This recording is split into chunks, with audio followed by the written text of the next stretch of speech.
The 1970s was a decade of innovation, but not every idea stood the test of time. While some products became cultural icons, others crashed. From questionable food experiments to short-lived tech gadgets and downright dangerous designs. Here's a list of 10 failed items that burned in spectacular fashion. Number 1. Clackers. Clackers was created as a plaything for kids. However, this boy would become a weapon that sent scores of kids to the ER. The design of the clackers did not look too dangerous. It consisted of 2 acrylic balls connected by a string. The idea was to swing them up and down so they'd smack together and make a satisfying clack sound. But there was a fault in this thinking. To the horror of the manufacturers, it turns out that smacking hard plastic balls together at high speeds was a recipe for explosion. You might as well just hand your kids a grenade to play with. As kids play with them, they would shatter mid-clack, and the plastic shrapnel would launch into different body parts of kids, including the face, arms, legs, and eyes. There were multiple reports of eye injuries and bruises. This ultimately forced the Consumer Product Safety Commission to step in. By the mid-70s, clackers had been pulled from shelves and promptly banned. Makes you wonder if they should have branded it as a grenade instead. Speaking of marketing, this next product is still studied in business schools as a case study for branding disasters. Colgate Kitchen Entrees. Yes, you heard that right. Colgate, as in the toothpaste brand, decided to launch a line of frozen meals in the 1970s. Didn't see that coming, did you? Colgate thought they could leverage their trusted household name and branch into the booming convenience food market. But they forgot that their name was for dental recommendations. No one ever saw themselves pulling a Colgate-branded lasagna out of the freezer. It just didn't fit in. Consumers couldn't make the mental leap. Associating a toothpaste brand with something meant to be eaten created immediate revulsion. Sales flunked so badly that Colgate had no other option but to stay on their dental lane. However, while Colgate's revulsion stemmed from the dissonant brand identity, this next product felt like a complete lie. Mood rings. Imagine you get visibly angry and your rings change color to red, or you're laughing very brightly and your ring's color turns to sunshine yellow. The idea of a ring that changes color is enticing. It can help you keep track of your emotions so you can quickly put yourself in check when in an emotional place you do not want to be. That was the idea for mood rings. The thermochromic liquid crystals contained in the product change color based on your body temperature.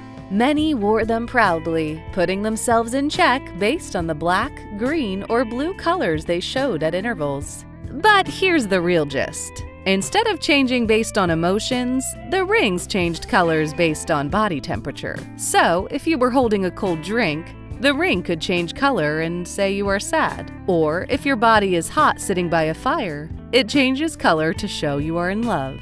It didn't take long for people to realize the rings they were wearing were merely glorified thermometers. Now, mood rings are one of those things you look back at and laugh at yourself for ever buying. Just like this next product. If someone told you there was a time when people bathed with yogurts, what would be your thoughts? That was your risk if you bought Clairol's Touch of Yogurt shampoo. The product tapped into the 1970s trend of preservation of natural beauty. Many people believe yogurt has unique properties that help make hair soft and shiny. So Clairol decided to tap into that to make a hair shampoo that basically looked like yogurt. Not only did it look like yogurt, it smelled like yogurt. It even came in a yogurt-style container. And while it technically worked as shampoo, it could get confusing. After grocery shopping, you could mistakenly take your Greek yogurt to the bathroom instead of the yogurt shampoo. Due to this, Clairol quietly pulled the product. Today, it is nothing but a history we'll not forget product. But if you think washing your hair with yogurt is wild, wait till you hear of a product that promises the idea of smelling a movie. Number 5. Smell-o-vision. Yeah, you heard that right. With smell-o-vision, not only can you watch and hear a movie, but you can also smell it. The idea was simple. Release synchronized scents into the theater during key scenes and make people not only feel the emotions, but also smell them. For example, scents of roses were released during a romantic moment, gunpowder during a shootout, or freshly baked pie during a homey kitchen scene. At first you'd think, oh wow, such a nice idea. But in reality, it bombed. The scent delivery was often delayed or poorly timed. Some seats got nothing, while others were overwhelmed by artificial odors. Worst of all, the smells lingered between scenes. Imagine this scenario. In a crime movie, there was a homey kitchen scene, so the scent of freshly baked pie was released. But this scent still lingered even during a murder scene. As a result of the inconsistencies, smell-o-vision flopped so spectacularly that nobody wants to even sniff the idea anymore. People now cherish the idea of seeing and hearing a movie. Interestingly, this is not even the most bizarre product on this list. This next product was just as terrible for many bodybuilding reasons. Sauna Hot Pants.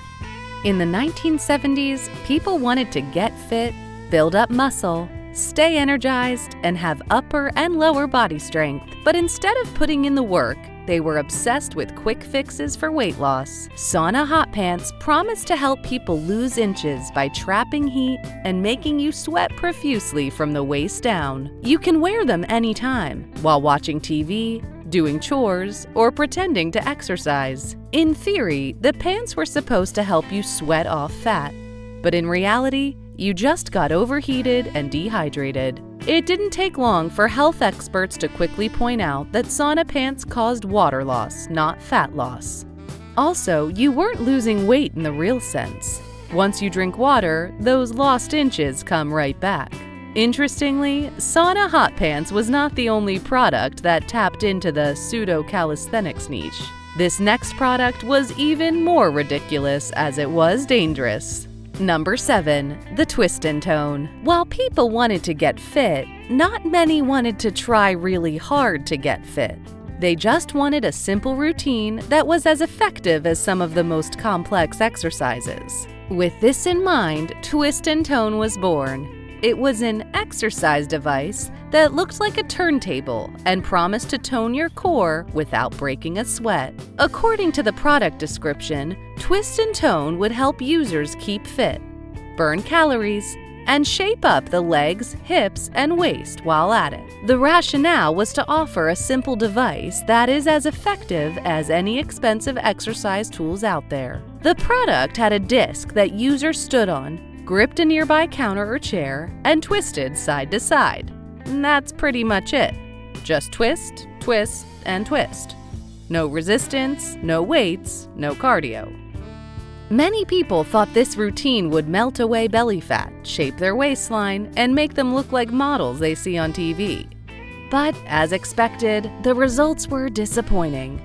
I mean, one shouldn't expect much, right? Instead of a built body with ripped arms for males and slimmer and well-rounded features for females, all people had was severe dizziness from all the rolling and twisting they did on the disc.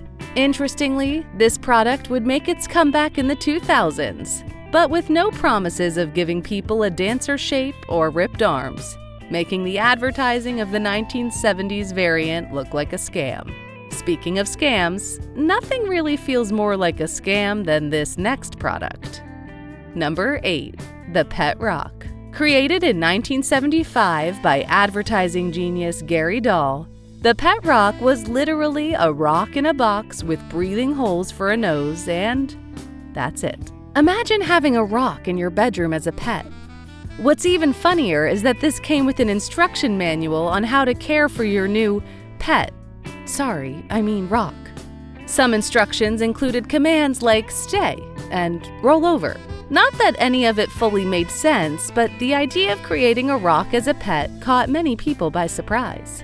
But what's even more surprising is that this was by far the most successful commercially compared to other products seen so far. Pet Rock sold over 1.5 million units during its short-lived craze.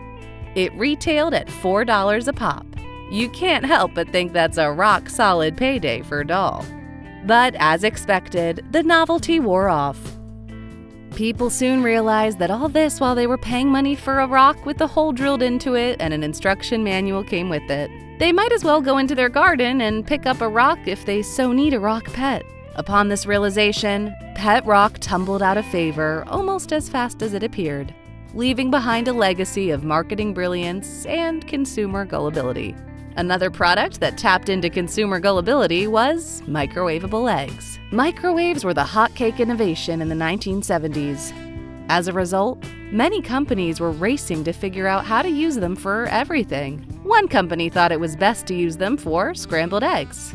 Unfortunately, the idea was disastrous. The problem is that eggs have a delicate balance of moisture and pressure. If microwaved improperly, they explode. To mitigate this explosion problem, companies sold plastic gadgets, promising to cook eggs perfectly in the microwave. Yeah, you could already see the problem with plastic and heat, right? The eggs came out rubbery. Others burst mid-cook.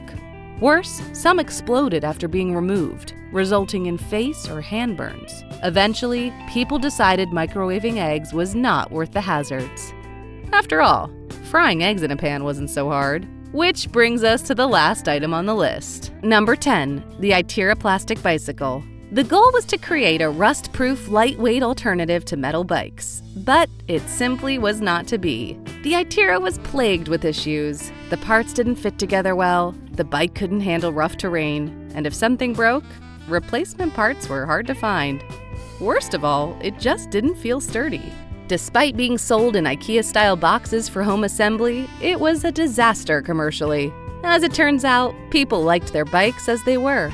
There was no need to change to something very problematic. And there you have it, 10 awful product flops of the 70s. These products remind us that not every idea should immediately be put into execution. However, we can't deny that every flop is a story worth telling. Got a favorite from this list? Or do you remember any of the products? Let us know in the comments. And if you enjoyed this video, hit the like, share, and subscribe for more trips down memory lane.